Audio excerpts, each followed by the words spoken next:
আসসালামু আলাইকুম সবাইকে। আজকে কোথায় যাচ্ছি বলুন তো এত সকাল সকাল? আজকে যাচ্ছি শহর থেকে গ্রাম অঞ্চলে পাত্র দেখতে।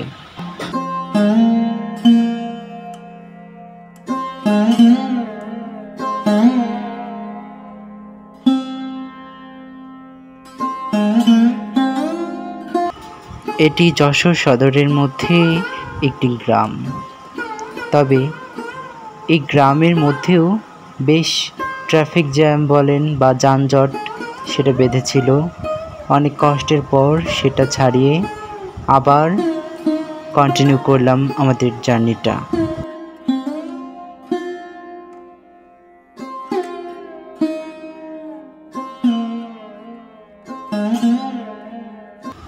রাস্তার উন্নয়নমূলক কাজের কারণে অনেক গাছও কাটা হচ্ছে, আবার পথে চলাচলেও বেশ অসুবিধা হচ্ছে গাড়ি চালক সহ যাত্রীদের।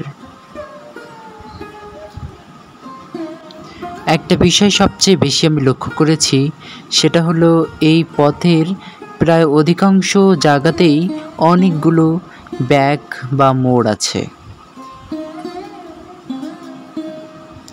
দেখতে পাচ্ছেন যে মাত্র একটি মোড় আমি ছাড়ালাম, তো এর কিছুক্ষণ পরেই কিন্তু আরেকটি মোড় আসবে, সেটাও খুব বেশিক্ষণ লাগবে না সেই মোড় পর্যন্ত যেতে। ইতিমধ্যে আমি সে পর্যন্ত চলে এসেছি। আরেকটি জিনিস আপনার সবচেয়ে বেশি আকর্ষণ করবে, সেটা হলো এই যে গ্রামের মধ্যে যে সুদূর প্রসারিত মাঠ, সেই মাঠে যে গরু ছাগল কিংবা রাস্তার পাশের গাছগুলো, এগুলো আপনাকে খুব মুগ্ধ করবে। এই রাস্তার পাশে ঠিক বাম সাইডে আসার পথে বা যাওয়ার পথে আপনি একটি বট গাছ পাবেন। এবং যশোর শহরকে বলা হয় খেজুরের জন্য বা খেজুরের রস গুড় এসবের জন্য বিখ্যাত। তো এখানে কিন্তু অনেক খেজুর গাছের সমাহারও আছে। খেজুর গাছ, তাল গাছ, মেহগনি গাছ, আমাদের আঞ্চলিক ভাষায় বা আঞ্চলিকভাবে যে গাছগুলোকে আমরা চিনি, সব গাছগুলো এখানে বিদ্যমান। তো অনেক কাছাকাছি চলে এসেছি। পাত্র বা পাত্রী দেখতে গেলে একটা বিশেষ কাজ সবাই করে, সেটা হলো যে আশপাশ থেকে তাদের পরিবার সম্বন্ধে খোঁজ খবর নেওয়া। তো আমরাও সেটা করলাম। তো এখানে যে জায়গাটি, এটি খুবই সুন্দর। তো কাজ সেরে নেওয়ার পরে তাদের বাড়ির গলিতে যেতে যেতেই দেখলাম বেশ কিছু পুরাতন দিনের নিদর্শন। এমন বাড়ি, এই যে মাটির ঢাকন, টিনের ঘর, মাটির ঘর, এগুলো সচরাচর দেখা যায় না। তো এই জিনিসগুলো খড়ের যে বা বিচুলি যেটাই বলেন এক একজনের আঞ্চলিক ভাষায়, এক কথায় সবুজ গ্রাম, সবুজ ঘেরা গ্রাম, এটা একটা সেটার বিশ্লেষণ বা বিশেষণ।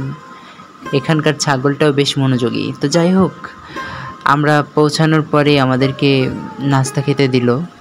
এখন যেহেতু মৌসুমি ফলের সময়, কমলা, মালটা, বেদানা, আম, আপেল এছাড়াও ইত্যাদি শরবতসহ, যেগুলো সচরাচর একজন মানুষকে আপ্যায়ন করার মতো, সেগুলোই তারা আমাদেরকে পরিবেশন করে দিলেন। এবং এটি হলো সেই বাড়ির বা তাদের আত্মীয়স্বজন সবার বাচ্চা, তাদের বাড়িটা দেখাচ্ছি আমি। নতুন বাড়ি করেছে, তো সব কিছুই খুবই ভালো লাগলো। আর যেই মানুষটির জন্য আসা, এই হলো সেই মানুষটি। আল্লাহ তাকে অনেক ভালো রাখুক, আপনাদেরকেও ভালো রাখুক। আল্লাহ হাফেজ।